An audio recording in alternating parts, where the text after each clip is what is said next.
When you cut a different thickness material, you need to adjust this focus height by this value table.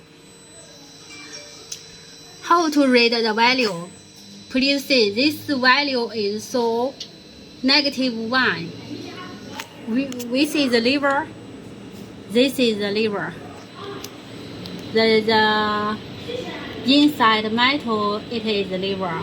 Now it is so -1. This is 0. So this is -1. Which is -2. Let me show you -2.